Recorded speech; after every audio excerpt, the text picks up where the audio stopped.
J'ai été très intéressé par la présentation de Donald Shoup. Je pense que dans la vision qu'il a de Paris est inexacte. En fait, le système est beaucoup moins centralisé que vous ne le pensez, notamment pour la collecte des eurodateurs. C'est bien plus décentralisé. D'autre part, sur Paris, on a eu, il me semble, une autre approche de la régulation du parking, non pas par la tarification, mais par des politiques beaucoup plus brutales au premier mandat du maire de Paris, qui a consisté à retirer des places de parking et de telle manière à d'abord élargir les trottoirs, ensuite réutiliser les espaces de la voirie à d'autres choses, mettre le Vélib.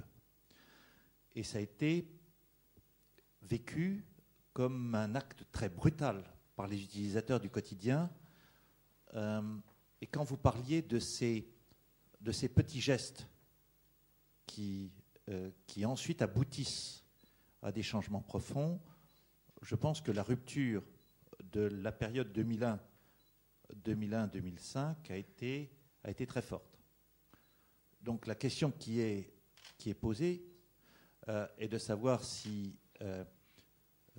une telle politique peut se poursuivre et jusqu'où.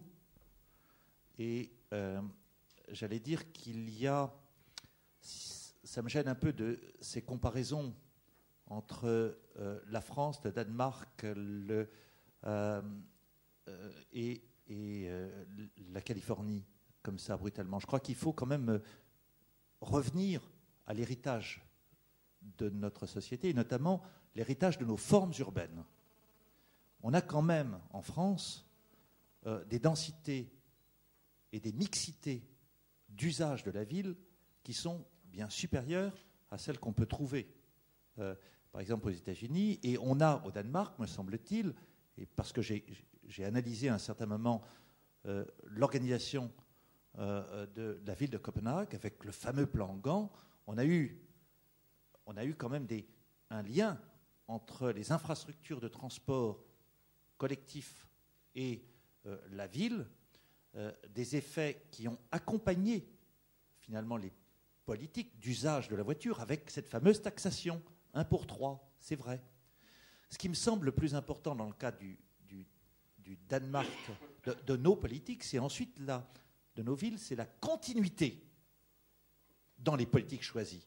Et au Danemark, à Copenhague, finalement, il y a, au début des années 2000, la bascule d'un camp politique social-démocrate à un camp libéral, a mis à mal les anciennes politiques de planification. Et c'est la rupture des politiques qui, moi, me pose problème. Alors, je voudrais juste ici donner un peu un écho à des pratiques qui se cherchent en France sur la construction résidentielle ou de bureaux sur des grandes aires de parking, notamment sur les grandes aires des grandes surfaces. En ce moment, en France, tous les grands groupes, Carrefour, Auchan, Casino, sont en train de faire marche arrière sur leur stratégie de centres commerciaux. Ils savent que c'est du passé maintenant, et la ville a tellement grandi que les places de parking deviennent une opportunité foncière, de valorisation foncière, à des fins immobilières. Et ça, c'est très net. On voit apparaître des foncières, des sociétés foncières qui sont attelées à ces grands groupes commerciaux et qui ont pour but de valoriser le foncier. Et ceci n'est pas lié à une politique de réduction de la mobilité. Il est lié tout simplement à une politique financière. Il est lié aussi à finalement au fait que l'on suit les nouvelles tendances des pratiques commerciales des Français qui veulent consommer maintenant un peu plus dans le centre-ville. Donc, en conclusion, je crois qu'il faut se méfier de nos idées trop vite, de nos a priori.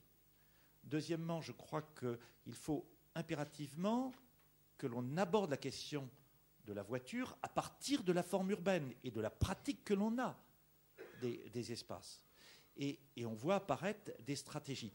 Et là, je suis tout à fait d'accord. Par contre, si je suis d'accord avec vous sur la question qu'il est nécessaire d'avoir une approche multifactorielle de ces questions-là, j'allais dire, c'est comme dans les cocktails.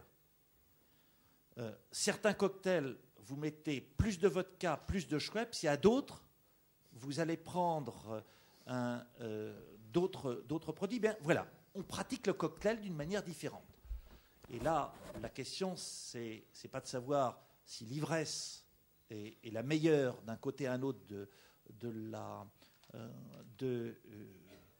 l'Atlantique, mais il est de savoir si oui ou non les individus prennent plus facilement conscience de ce qu'ils font en prenant leur voiture ou en choisissant leur voiture pour un autre mode.